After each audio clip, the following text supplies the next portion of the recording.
সকাল হয়ে গেছে। রাফির ঘুম ভাঙার কোনো নাম নেই। আজ স্কুল আছে, কিন্তু তার ঘড়িটা হঠাৎ বন্ধ হয়ে গেছে। রাফি ঘড়িটার দিকে তাকিয়ে বলল, এটা না চললে আমার কি দোষ? আর এভাবেই সে স্কুলে দেরি করল। শিক্ষক জিজ্ঞেস করলেন, রাফি, আবার দেরি কেন? রাফি মাথা নিচু করে দাঁড়িয়ে রইল, কিন্তু সত্যটা বলল না।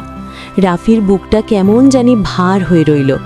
মিথ্যে বললে যে মন এত খারাপ হয় সে আগে বুঝতেই পারেনি। স্কুল শেষে রাফি গেল ঘড়িওয়ালা দাদুর দোকানে। দোকানে ঢুকতেই দোকানি দাদু বললেন, এই ঘড়ি সময় দেখায় না, এটা দেখায় মানুষের দায়িত্ববোধ।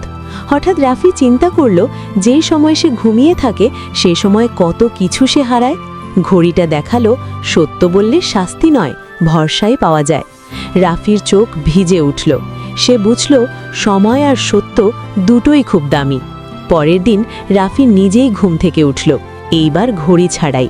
সে এখন আর দোষ দেয় না, ভুল হলে নিজেই স্বীকার করে, আর এটাই তাকে সাহসী করেছে।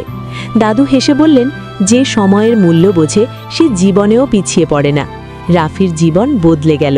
একটা ঘড়ি তাকে শিখিয়ে দিল ভালো মানুষ হবার নিয়ম।